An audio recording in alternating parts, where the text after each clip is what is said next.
Mr. Speaker, members of the Legislative Assembly, I am honoured to present and table the 2016-2017 operating budget for the Government of Prince Edward Island. Our budget plan is consistent with our pledge to grow the economy, spend public dollars wisely, and provide enhanced opportunities for future generations of Islanders. Notre plan budgétaire est conforme et notre engagement de stimuler l'économie, d'aider penser les dégâts publics de façon judicieuse et d'offrir davantage d'éducation intéressante aux générations futures d'insulaires. Over the past 10 months,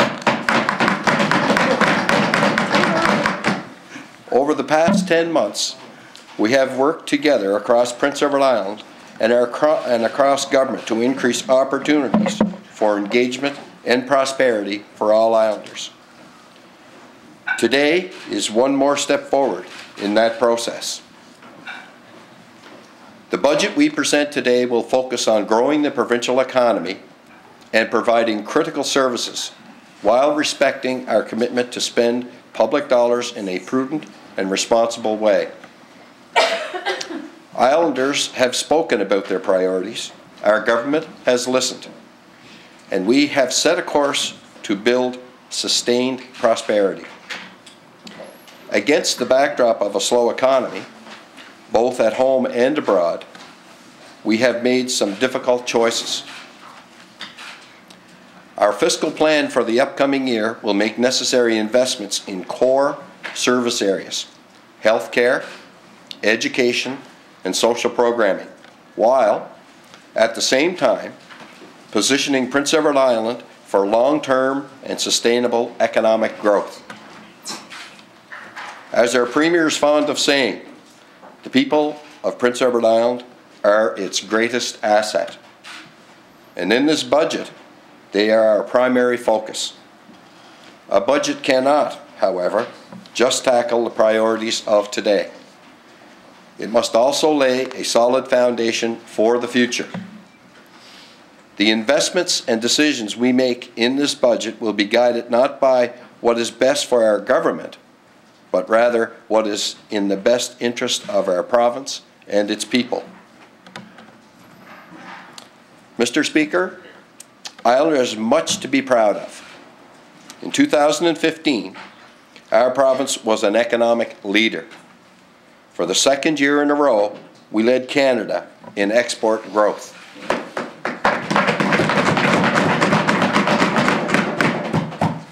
Prince Edward Island was also the national leader in wage growth. Our total labour income exceeded $3.1 billion, an historic high. And closer to home, we led the Atlantic provinces in population growth. These are successes to be celebrated, as they underscore the potential that exists in this province. At the same time, we must remain mindful of the continued volatility in the global economy. Vast fluctuations in the pricing of resources and other market conditions have placed pressure on government and private industry alike. These pressures, in turn, have impacted both personal and public finances. We, as Islanders and as a government, are not isolated from these economic realities. One of the most important tasks of our government must be to support and encourage growth. Our social and economic prosperity depends upon a strong island economy. And while the challenges may be greater for us against the weight of a slower economic growth, both nationally and internationally, our province will confront these challenges in this budget and build a solid foundation for the future of all Islanders. This year, we are projecting modest growth in our economy of 1.2% based on private sector estimates. That is a significant downward revision from 2015. And while our forecasting does not show a modest improvement in growth through 2017, with real GDP advancing by 1.4% in 2016 and by 1.4% in 2017, this is not the growth we expected when our budget was presented in June of 2015. As a result, we have had to find new revenue to make the investments that Islanders have been asking for in core public services. Mr. Speaker, true engagement means listening to different viewpoints, adjusting to realities, and re-examining objectives. With the change in growth projections, we have had to change our fiscal plan. Our overall plan projects that a balanced budget is achievable, allowing for increased and sustained spending in critical public services. The budget projects a deficit of $9.6 million this fiscal year, with a surplus of $9.2 million next year.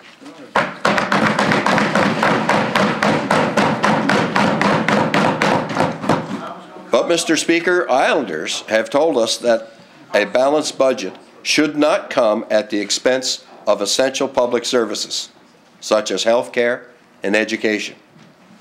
More investments are necessary to sustain these critical services, and it is for these reasons that we have decided to increase our harmonized sales tax by 1% effective October 1st, 2016. This change will result in additional revenue of $11 million in 2016-17 and $22 million in 2017-2018.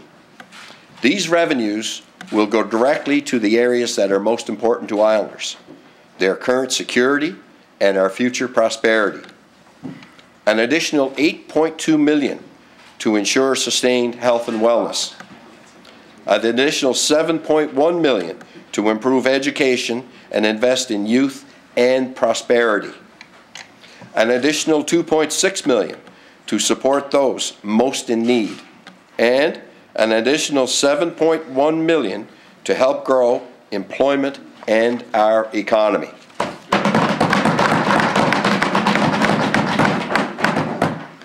Our government is doing its part to spend public funds carefully.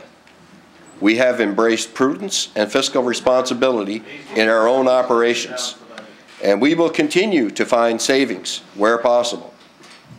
While investing in critical frontline services, we will continue on a path of smarter and more cost-efficient public administration. This will include reviewing future benefit arrangements in the public sector, including the existing service gratuity, and following through on our commitment to bring forward proposals to reduce the transitional allowances for MLAs. Islanders expect government to lead by example, and rightly so. We will also work with our new federal government to ensure that island families and communities have the supports they need, and that we collaborate in ways that spark economic growth in our region.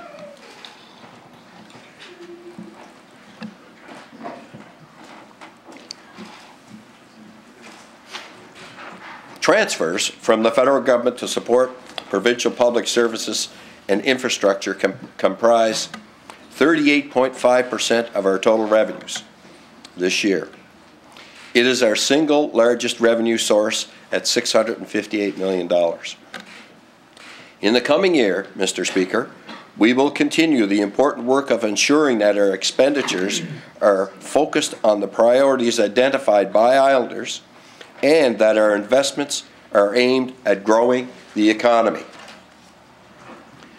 While our government remains committed to the goal of a structural balance of our annual revenues and expenditures, current economic conditions tell us that this is better achieved over the next 2 years. Mr. Speaker, economic growth in 2015 was slower than anticipated, and Prince Edward Island was not alone in recording lower economic growth than originally forecast. This persistent trend is visible both nationally and internationally. As a result, growth projections for this year are modest, with some improvement forecast in the next 2 years. The principal challenges in 2015 were around the working age population and employment. Prince Edward Island's core-aged working population continued to shrink, down 2.2% from the peak recorded in 2012. Overall employment declined for the second year in a row, down 1.1% from 2014. The labor force contracted by 1.3%, and the participation rate fell by 1.1 percentage points.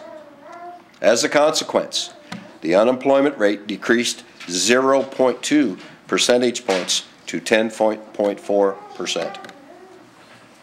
Continued investment in our people and productive assets will be required to achieve sustainable growth going forward.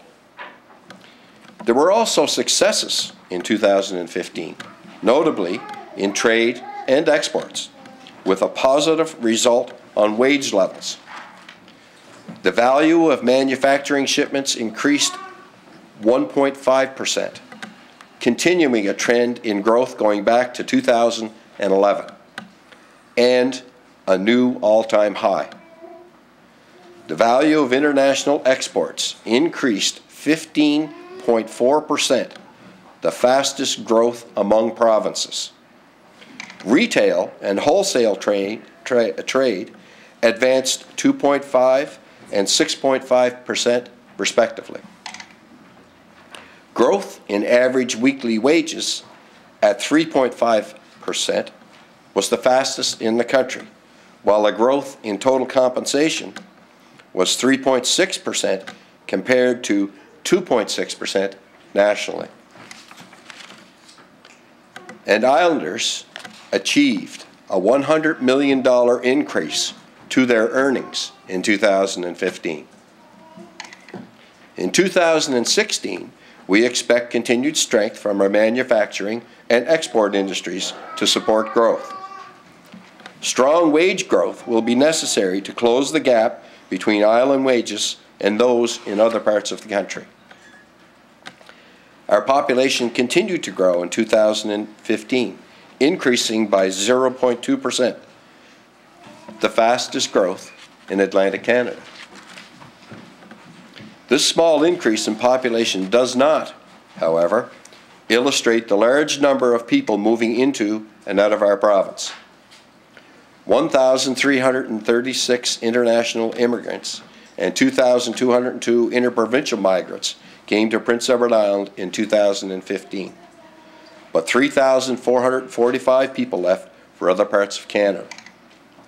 Repatriation and retention are therefore critical to future growth. Our government is focused and committed to growing the island population to 150,000 as early as the end of 2017.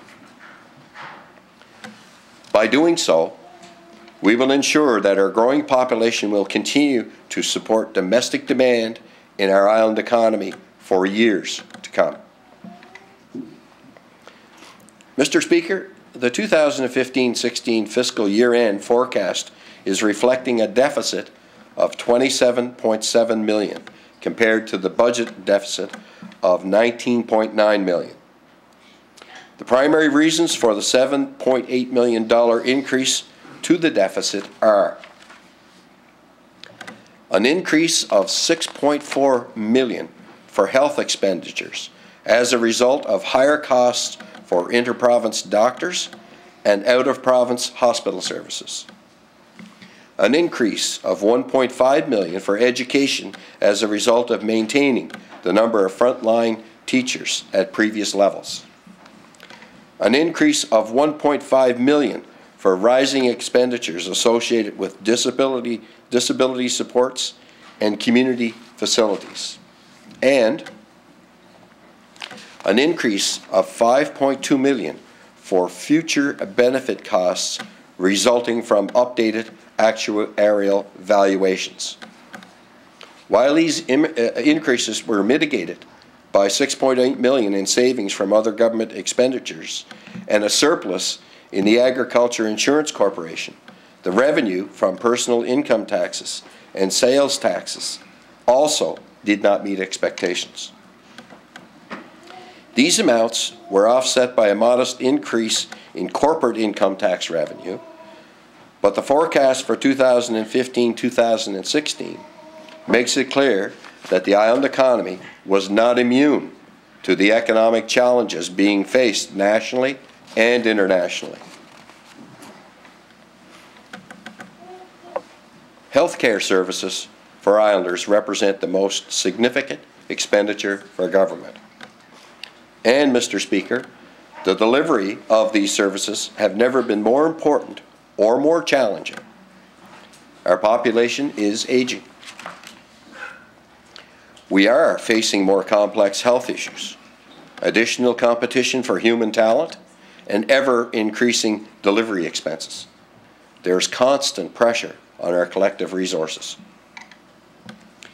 It is not surprising to islanders that our priority spending will continue to be in health care. We will increase health PEI expenditures by 3.1% over last year's budget. This will bring total health care expenditures to almost $605 million, or 35% of total government spending. In 2015, islanders experienced some of the shortest wait times in Canada for certain health services. Our wait times for knee replacements were the second best in the country.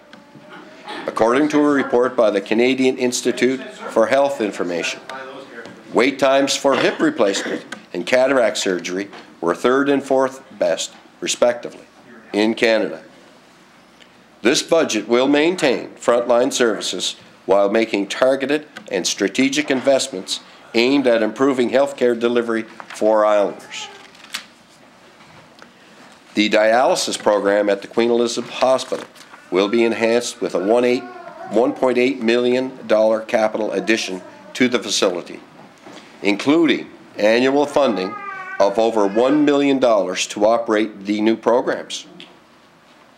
The expanded service will provide local access to specialized dialysis and post-kidney transplant care for patients suffering from kidney disease. Our government will also invest $187,000 in the Seniors Mental Health Resource Team to ensure the program is accessible island-wide.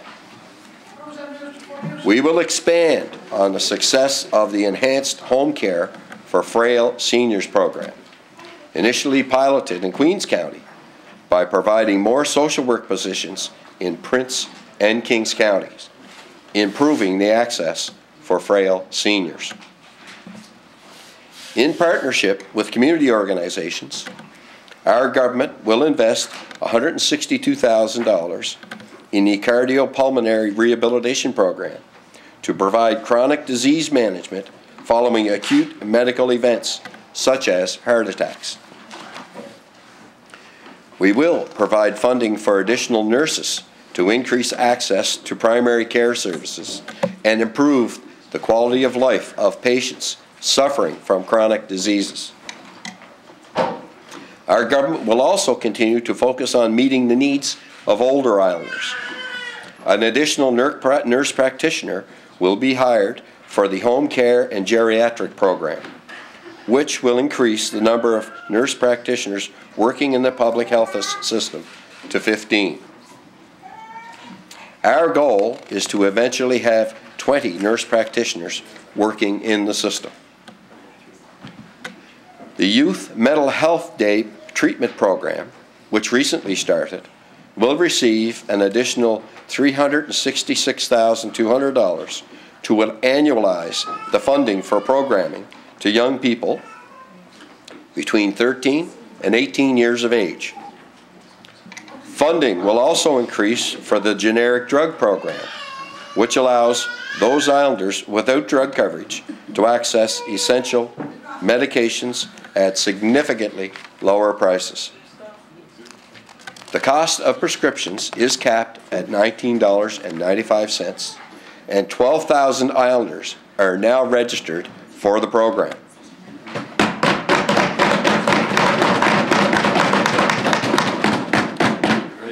This budget will annualize funding for the Kings County Ground Ambulance, which was added this year to improve emergency response times.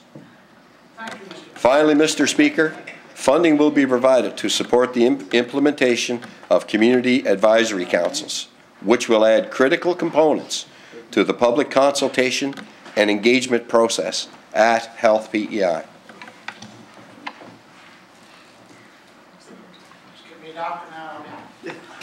You'll never be happy. Mr. Speaker, our government will remain focused on a renewed approach to education, an essential ingredient in the long-term growth of Prince Edward Island and the prosperity of our people. Expenditures in this budget for the education of our children in the early years and K-12 school system will increase by 3% to $243 million in the coming year.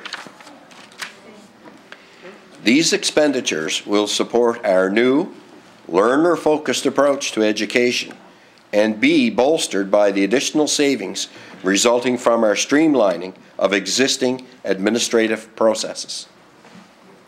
The integration of English language school board functions into the department has reduced duplication of administrative functions, and the savings from the reduction of 32 positions were redeployed to sustain frontline education. This budget provides sufficient resources to maintain our current complement of classroom teachers, educational assistants, and youth service workers, including the 8 educational assistants recently added for students with special needs.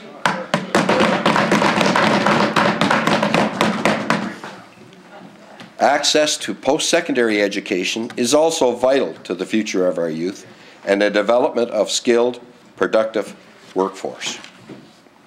Earlier this year, Mr. Speaker, our government announced a number of measures to enhance access to post-secondary education, including increases in the weekly loan amounts, indexing for inflation, plans to extend the grace period before repayment, and a student loan rehabilitation program to help struggling graduates bring their loans back into good standing.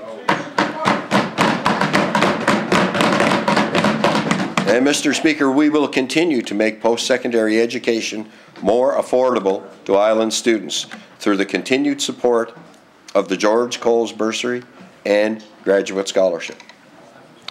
Education is at the heart of our economic, social, and community life in Prince Edward Island.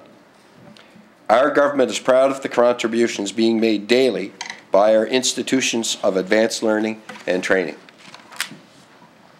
We will provide a 1% increase in the operating grants for the University of Prince Edward Island, Holland College, and College Acadie.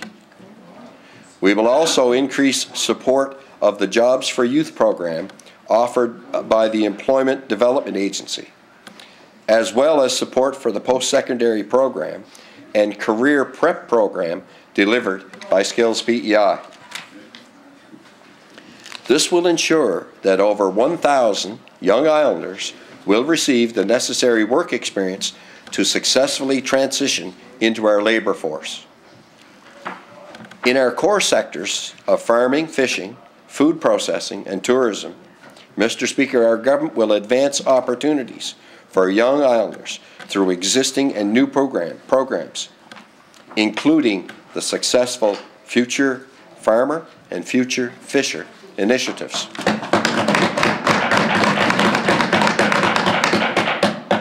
Mr. Speaker, 160 new farmers have completed the Future Farmer program, and 161 future fishers have started in the lobster fishery.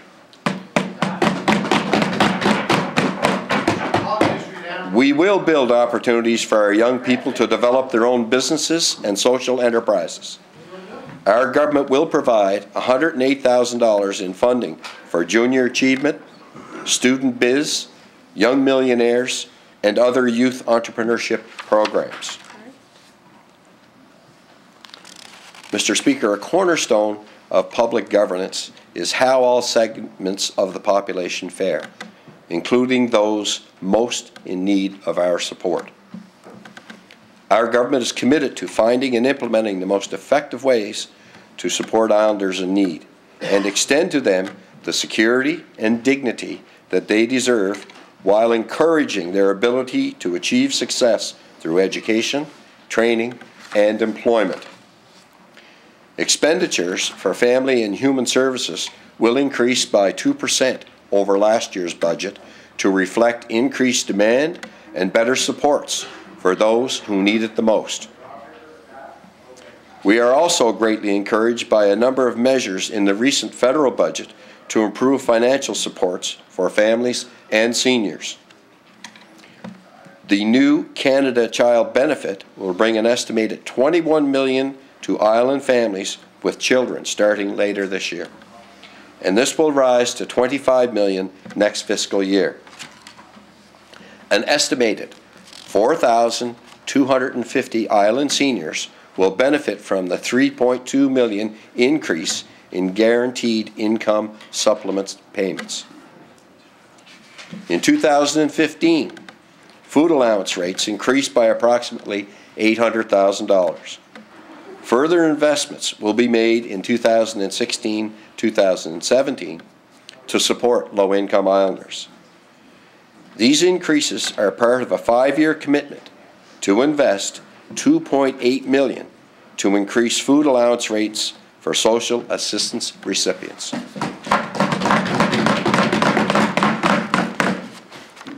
Government will invest an additional $355,000 in rent supplements in 2016, bringing the total to 182 households across the province. This budget will annualize the funding added this past year for the 65 foster parents providing care for our children, as well as annualize the funding for room, board, and clothing rates for 225 children in care. Our government is also participating in a new, evidence-based, collective problem-solving approach that draws on the combined expertise of service providers to address complex human and social problems before they become policing issues.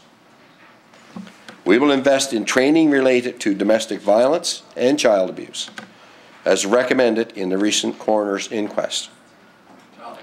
Our Department of Justice and Public Safety is implementing initiatives to provide supervised access and exchange to assist children of high conflict parents to provide parenting coordinating services, as well as adding a children's lawyer program.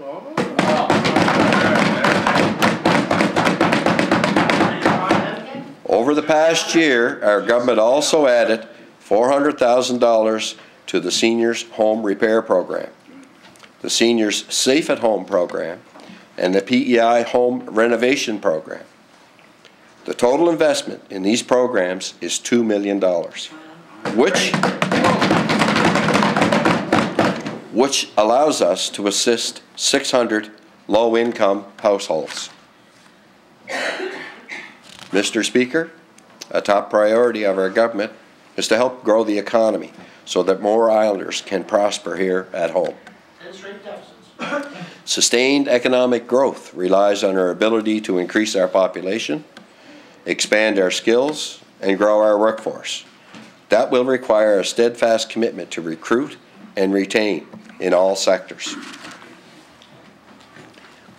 With this in mind, we are investing in a comprehensive long-term strategy to repatriate, recruit, and retain a skilled and talented workforce in Prince Edward Island.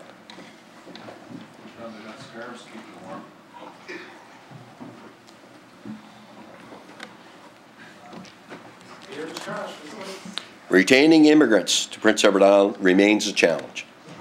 This budget will commit $100,000 in additional settlement supports to integrate immigrants and refugees, both economically and socially, so that they can better succeed on our island. This budget sets aside $46,000 to establish a PEI Connectors office in Summerside. In partnership with the city, this office will assist our new islanders to establish their businesses and their families in Western Prince Edward Island. Funding has also been allocated to create newcomer entrepreneur officers who will help newcomers create island businesses. Under the Startup Visa Program, which is a federal immigration initiative aimed at entrepreneurship, more than 40 applications have been received from entrepreneurs all over the world. These individuals are interested in expanding their businesses to Prince Edward Island. This budget includes $277,500 in funding to support this initiative and capitalize on this interest in Prince Edward Island.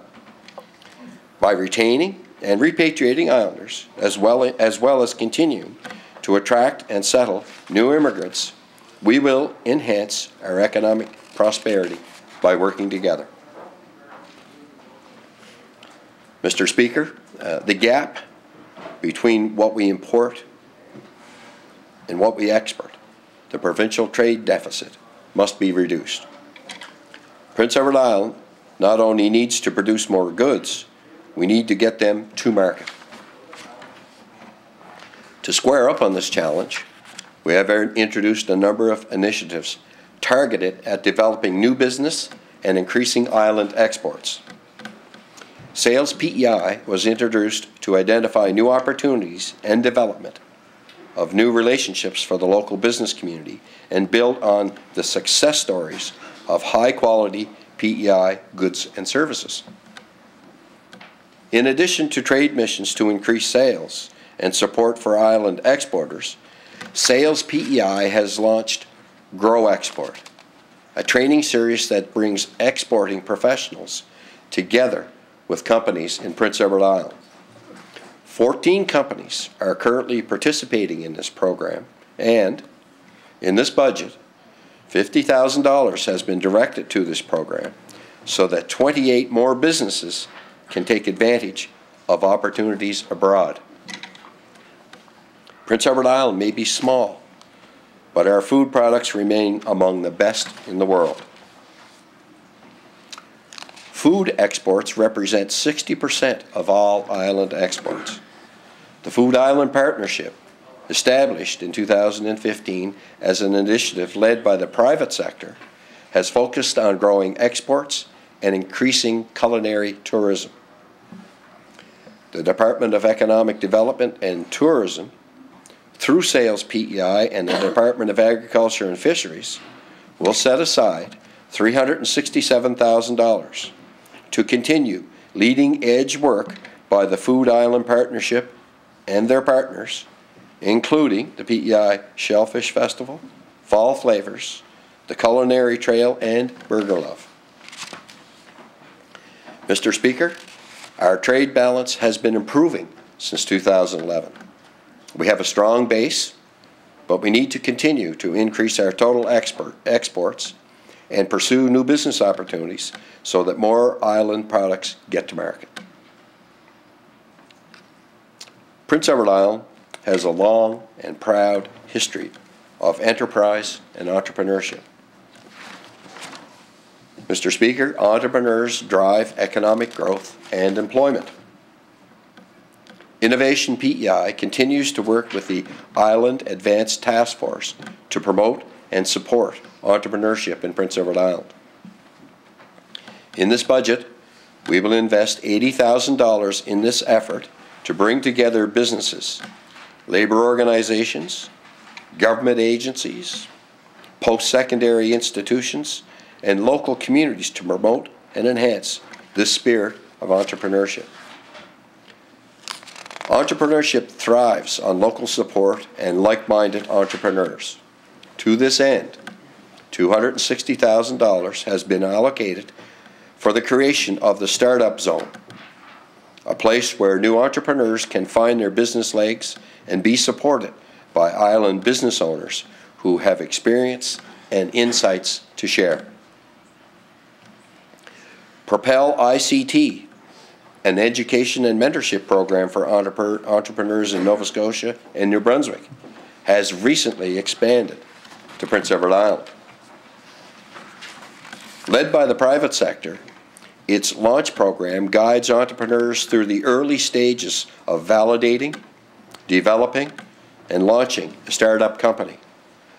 Through a competitive process, 6 island companies were chosen for this exciting 6-week program. And in this budget, $50,000 has been set aside to support this new initiative. The Ignition program provides $25,000 in startup funding to local entrepreneurs. In 2015, 10 businesses were selected for more than 100 competing applications. $250,000 has been set aside in this budget to continue this successful program. Entrepreneurs have ideas, but they require access to capital in order to test and develop those ideas for market.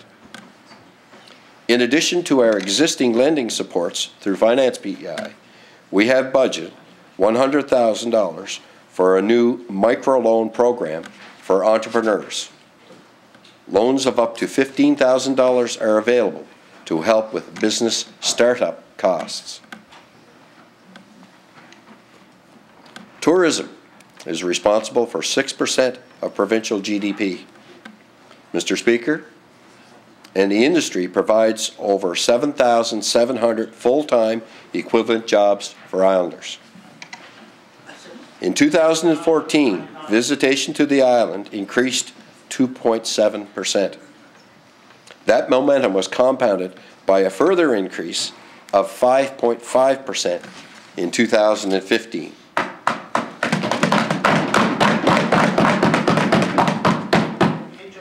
Tourism PEI, together with ACOA and the Tourism Industry Association of PEI, are developing a new 5-year strategy to take tourism even higher than the record levels reached in 2014 and 2015. In this budget, $50,000 has been set aside to support the development of that strategy. With the cautious signs of optimism in the American economy and the relative strength of the American dollar, our government will contribute toward a national program called Connect America.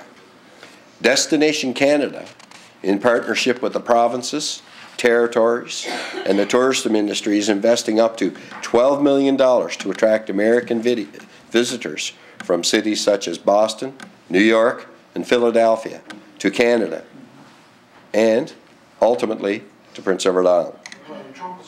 We are also targeting a new demographic, the millennials. These young Canadians between the ages of 18 and 34 are travelers, and Destination Canada has created a new marketing program aimed at inspiring them to explore their own country first. Working with Bell Media and others, we hope to create excitement about exploring Canadian destinations like Prince Edward Island. $220,000 over a 2-year period has been budgeted for this initiative. The award-winning market initiative, Ask an Islander, which was developed in 2015, will also be enhanced for the 2016 season. More ambassadors will be added, and additional components will serve to make this successful program even better. Prince Edward Island is particularly vulnerable to climate change and is already experiencing significant effects, including coastal erosion, flooding, and severe weather events. Mr. Speaker, our government is committed to playing its part in the regional, national, and global discussions that are now transpiring around climate change. We will be contributing directly and participating fully in the national working groups convened as a result of the February's First Ministers' meetings.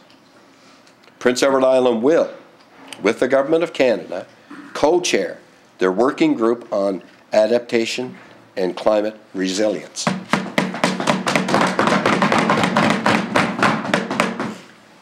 The Department of Communities, Land and Environment will also require resources in order to protect the environment. This budget includes additional funding of $70,000 for watershed groups, increasing the total watershed funding to over $1 million. In addition, the department continues to develop a new Water Act to ensure that our water resources are protected for future generations of islanders. The Prince Edward Island Energy Corporation is currently developing a new energy strategy to reduce our carbon footprint.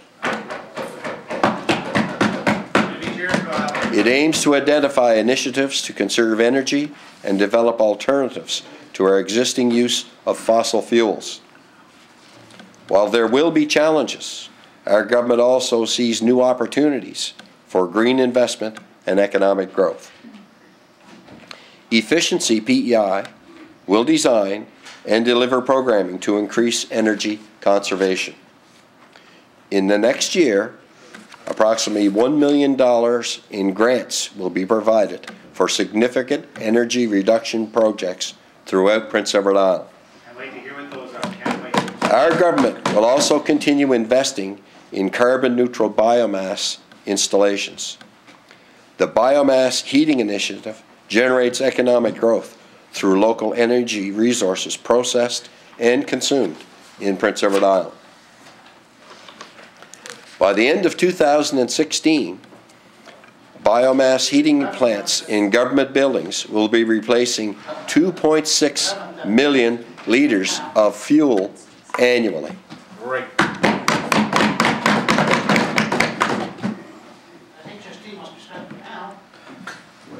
Not yet. Mr. Speaker, in order to maintain our core investments in healthcare and education, and to ensure that essential services continue to be delivered to all islanders, measures must be taken to increase revenue. Experts agree that increasing consumption taxes, like the HST, are less harmful to economic growth than increasing income taxes for individuals. With that concern in mind, the provincial portion of the HST will increase by 1 percentage point to raise the joint federal-provincial HST rate to 15%, effect October 1st, 2016. It should be noted that the HST does not tax certain necessities such as rent, housing resales, basic groceries, or prescription drugs. In addition, this budget maintains the point-of-sale exemptions on home heating oil, children's footwear, children's clothing, and printed books. This budget also contains 3 personal income tax measures to ensure tax fairness for islanders, especially those living in low and modest income housing. The basic personal amount will be increased to $8,000 for the 2016 and subsequent taxation years. This is an increase from the current level of $7,700. The spousal and eligible dependent amounts will also be increased. The measure will provide a tangible benefit to 84,000 islanders and save them approximately $2.4 million annually.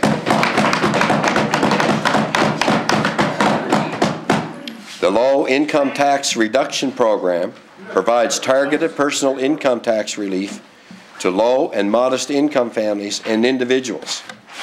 The basic, spousal, equivalent to spouse, and child amounts will all be increased by $50 effective for the 2016 and subsequent years. This measure will provide relief to an estimated 11,000 Islanders, saving $775,000 annually. The refundable Prince Edward Island sales tax credit will be increased by 10% effective July 2016. The basic credit amount will be increased to $110. The spouse, equivalent to the spouse, and supplement amounts will be increased to $55. And the amount under the enhanced credit will be $220. This measure will increase benefits by $700,000 to assist some 50,000 Islanders.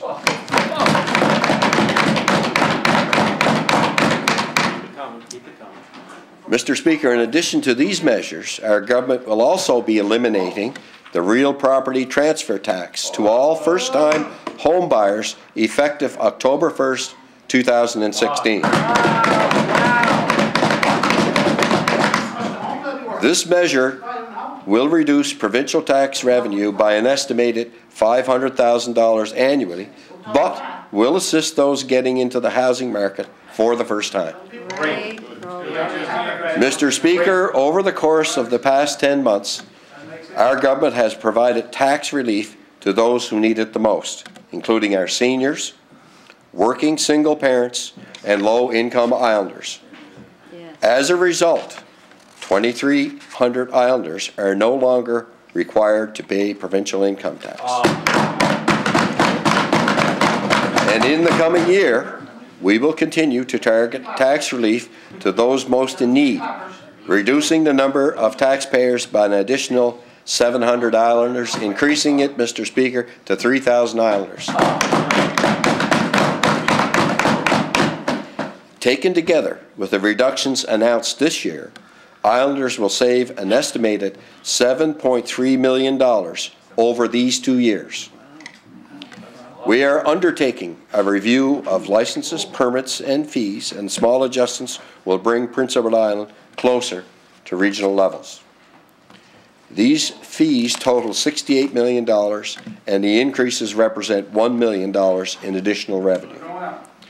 When taken together, these measures, as well as our ongoing efforts to reduce public expenditures, will ensure that Islanders continue to enjoy the core services and programs that they need and that they deserve.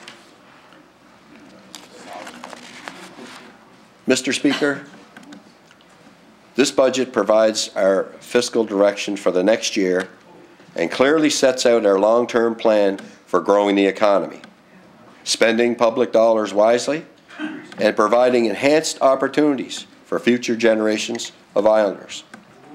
We will ensure that Islanders have the service they need and value most by increasing our core investments in health care and education while also protecting those in need.